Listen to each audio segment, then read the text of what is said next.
This week we're focusing on the gun rather than the gear, and we're looking at Wilson Combat's EDC X9. I'm Joe Kurtenbach. This is Lock, Stock, and Barrel.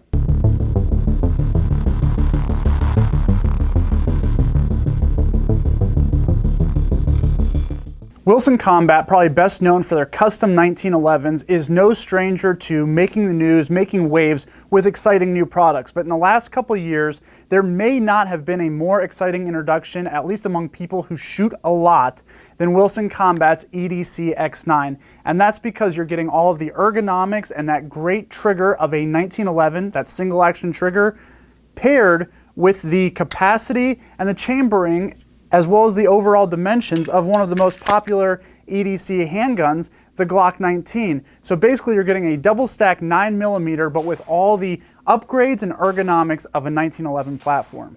Just for reference, there's a reason I compare it to the Glock 19, and that's because it does have a 4-inch barrel. It's about the same length and height, and it runs from a detachable 15-round magazine.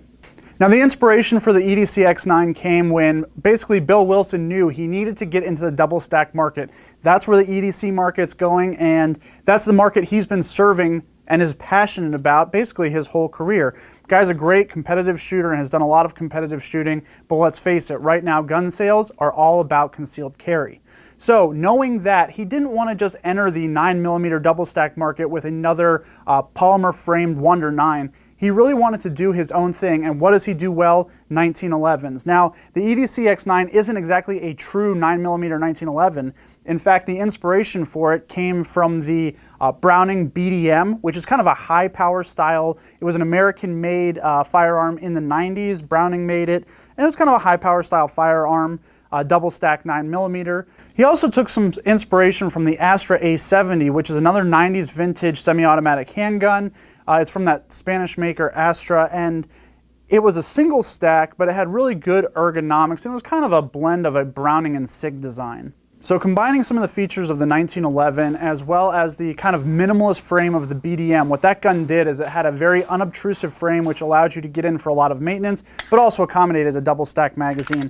And he wanted that same kind of design here so that he didn't greatly increase the overall width of the grip. And as well, he wanted the ergonomics of the A70, and what he came up with was the EDC X9, which is truly a unique design. I mean, this is really takes characteristics from all of those, but at the end of the day, it's a Wilson Combat. This thing is built to run, and it's got a lot of those custom upgrades that make it even more shootable. So kind of looking at the gun, right from the top, we've got a fiber optic sight, paired with a plain black rear sight, and it's adjustable. And as well, you've got these 30 lines per inch straight serrations across the top of the slide to really guide your eye up to that front bead. Now, it is a custom gun, so there are a few features on here that are going to be customizable. When you order one of these, one of those is going to be the color of the fiber optic bead, and of course changing that fiber optic pipe is no big deal in itself.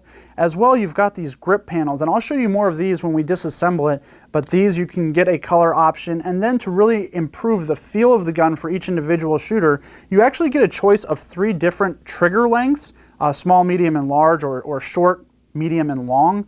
And that kind of moves where the trigger sits in the trigger guard. And as well, the kind of mainspring housing back here, there are 2 options there, small and large. This is the larger one, so it's a better fit for some larger hands, but there's actually a flush fitting mainspring housing back strap as well for those people with smaller hands or who want to get a better reach towards that trigger. We've got cocking serrations fore and aft, and this is Wilson's X-Tac texturing design, and we see that followed through on the front strap and the back strap here to really help you get a good grip. It's not traditional stippling or checkering, but it does really improve the purchase on the gun there, so you get a good grip while you're firing. In terms of controls and safeties, we already talked about the trigger. You'll notice that the grip safety is removed, so that's very present in all those 1911 designs, but it's not here on the EDC X9, which is kind of nice for those people who really just want to pick up the gun and shoot. However, there is a manual safety, very typical of the 1911s, of course, which is that manual thumb safety on the left-hand side, so really designed for right-hand shooters. Here again, I assume that Wilson Combat could do a bilateral design for lefties. We've also got the magazine released in its typical location, and up here on the dust cover we do have a 2-slot accessory rail for lights or lasers. Now on the range, this thing really comes into its own because it has that great single action trigger of the 1911s, and this one is really, really good. It's a fit gun. It's custom fit by Wilson Combat, So it runs like a sewing machine. You just feel that slide reciprocating during recoil, just so mechanically sound. It feels great. It helps you get right back on target. You've got a fairly heavy gun. It's about 29 ounces, about the same as a Commander 1911, but you're shooting 9mm instead of 45. So it really does absorb that recoil really well. It makes it very easy to get fast splits and fast follow-on shots. And speaking about taking this thing to the range, the EDC X9 actually comes with a 1.5-inch guarantee, accuracy guarantee at 25 yards. Now, I can't shoot that well, but I have no doubts that the gun can. Another really cool thing about the EDC X9 is how it disassembles. It's actually a simpler process than a traditional 1911, and there are some different components that you will see when you have the gun apart. Also interesting is a little plunger at the butt of the gun that you can depress with a punch, and it actually allows you to remove the side panels. It opens the mainspring housing and gives you access to the entire frame and all the components for easy maintenance. So really a gun designed to be easily cleaned and maintained, which is great in a custom firearm because you're going to be investing a lot in it. It makes a lot of sense to keep it well maintained.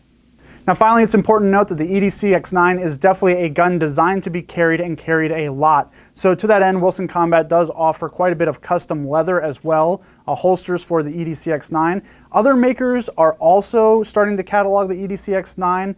One option I've been trying for outside the waistband carry is from Right Leather Works. It's the Outsider paddle holster. These guys do great work, and they're pairing their premium leather construction with the G-code paddle.